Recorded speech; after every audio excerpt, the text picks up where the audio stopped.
Hello, I'm Jonah Bowles, and today I will be interviewing my dad for this super cool and awesome assignments I'm here with. Dark Bulls.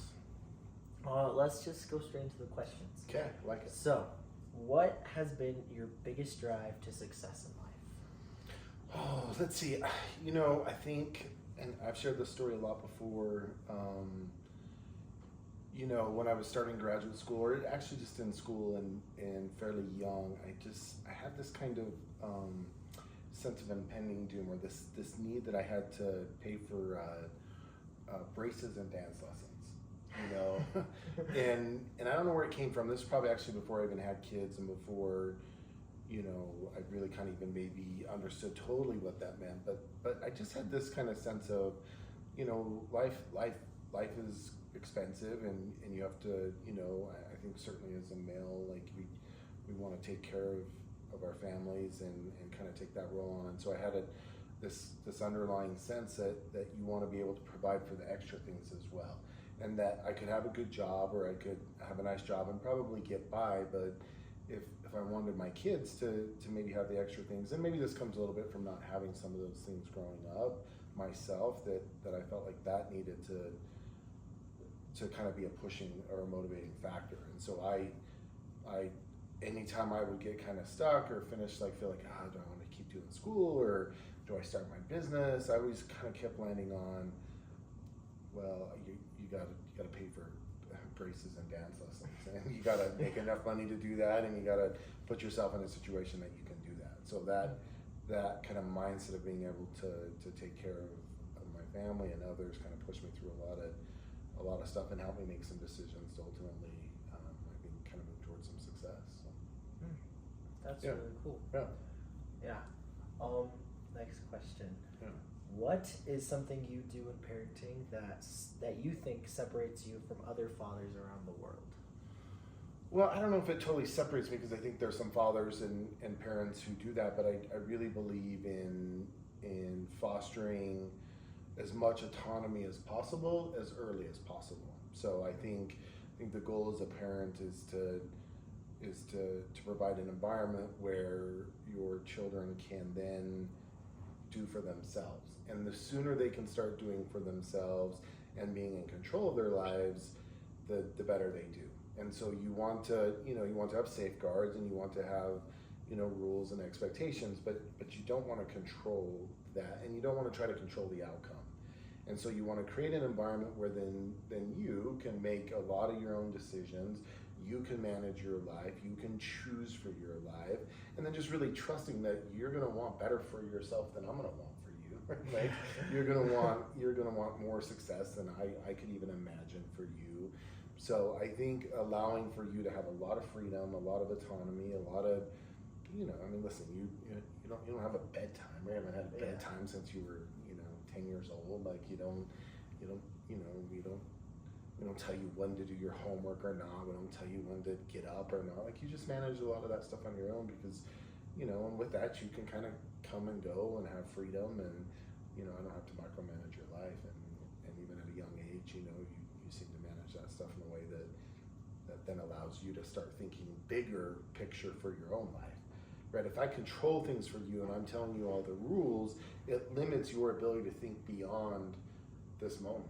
But if I allow you to have the freedom to manage your life right now, you can then expand that freedom into what else could it be, or what more could it be. And it kind of takes the blinders off, or it takes the constraints off, because you have the autonomy to do that. So I think that separates, your mom and I's parenting style, and that we don't try to control a lot of stuff. That makes a lot of sense. Yeah. The next question is, what are some of the most important values you've tried to instill in your children? Well, I think leaning on that, I think self-management. Like you're in charge of your life, and then you have to handle your life, right? Like I think there's no doubt there's expectations that you need to handle your stuff, and you need to take care of the things that are important, right? And that includes your health, that includes your mental health, that includes your emotional health, but it includes your friendships and your relationships, and so I think the value of self-management and taking care of things is really important. And I think what comes with that are things like work ethic, and what comes with that are things like, valuing education and learning to love to learn. And, I think what comes with that is, friendships and how you treat others, and relationships. And I think we want you to manage those things, and by allowing you to do that, I think you've shown that, you're a better friend than we would have wanted you, could have been. You love to learn the things that you like, because I'm not telling you what you need to learn, or those kind of things. So I think that's probably the biggest value, is just, autonomy and self-management. Just take care of your life, and then do great things with it, or figure out what it is you want, and the sky's kind of the limit. Yeah. It's cool. Yeah. Cool. The next question is, what were your ambitions when you began your career? Oh, I don't know if I don't know if I would have described them as ambitions. I don't think I had a lot of ambitions outside of provide for my family. I think I had some natural innate skills. Like I could, from a young age, I could engage people pretty easily. I think, through adolescence, people would say things like, "Oh, you listen really well," or "You should be a therapist," or something like that. So I think some of those beliefs were kind of instilled, and so I just kind of early decided, well, this is what I was going to do. And I was fairly young.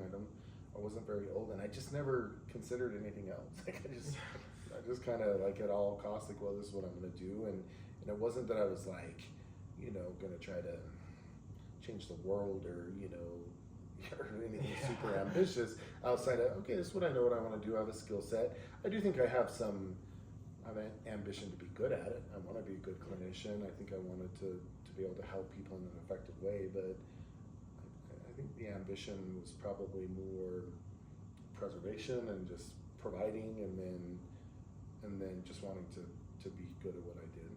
Yeah. So, That makes sense. yeah. Okay, let's see. Were you ever scared of being a parent? I don't think so. I don't think I was scared. I think I was,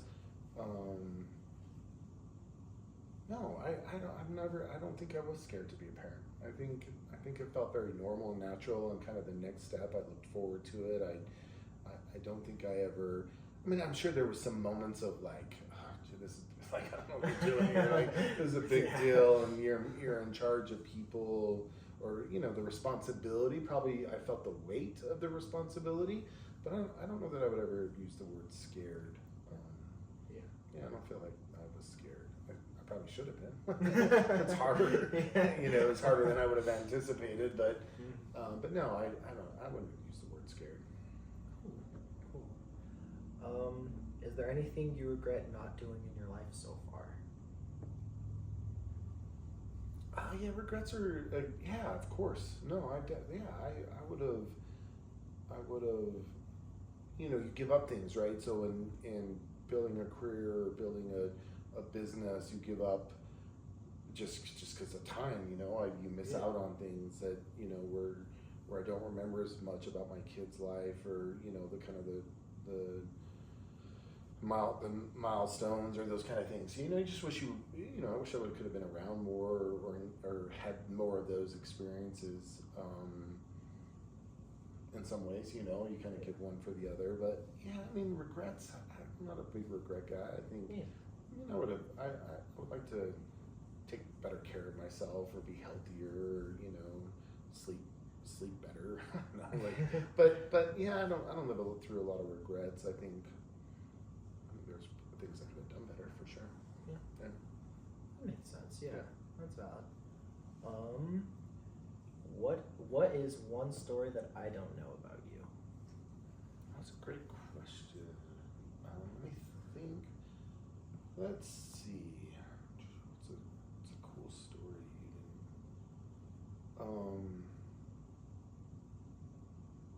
Yeah, excellent. Let me think, just 2 seconds. Yeah,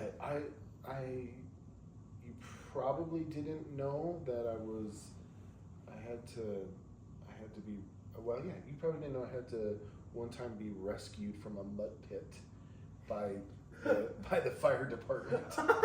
My buddies and I, when I was young, probably 10 or 11, we had this field behind our house that had like kind of a sink mud hole that was super clay, and my buddy would like try to jump it and landed and got stuck, and we couldn't get him out, and and it was kind of sinking, and it was like almost cemented. Well, he's I'm trying to pull him out from the other side, right? Because he jumped and he landed like this, Okay. so I could reach him. Right. Well, because he was stuck, he pulled me in. Oh no. And so I went in like this and with an arm like this, Oh. and I couldn't get out. So we're both stuck out there. So we're screaming and yelling, and then finally my other little brother comes over. And he was young, so we're just like, go get some help. And my parents weren't around, and so they ended up calling a neighbor. And well, the neighbor ended up calling they couldn't get us out, so they called the fire department to come. The fire department ultimately came. A neighbor ultimately, before the firemen came, took a ladder and extended it and covered the length of the mud pit, and then edged his way out and was able to dig us out. And then set us up, and they were able to get out. So I don't know if I just remembered that story telling you. So I don't know if you ever No, I remembered heard that. that one before. Yeah, that was crazy. This is the last question. Yeah. What is the best piece of advice someone ever gave you that you would like to tell me? Advice. I mean, I think what I would want you to know, if I could, I just think just that I would want you to have like what I would call radical acceptance, which is just this idea of just where you're at right now in life is good enough, right? Just who you are as a person, what you are as a person, where you're at. You're a junior in high school, and you like productions and plays, and you got your license, and you're doing school, and you have friends, and that just that's enough. Yeah. And just to radically accept that where we're at in life is good, and it's great to be alive, and that radical acceptance doesn't mean radical acceptance of just being mediocre or being in the same place. It's just radical acceptance of us as a person. Yeah. That just as I am, it's enough, and it's good enough, and it doesn't need to be better to have acceptance or to be loved or for other people, and you don't need accolades. Just you being who you are right now is a really cool thing, and it's a gift, and if we could just be okay with that, and if we can radically accept just where we're at in life, and that this is just to be alive is worth it, and just to have relationships is worth it, then we can start to set goals or lean into things like, for instance, I think if you're just really at peace with who you are, then you can be open to learning. Yeah. Right? And you can be open to new experiences and new adventures and new relationships and new opportunities.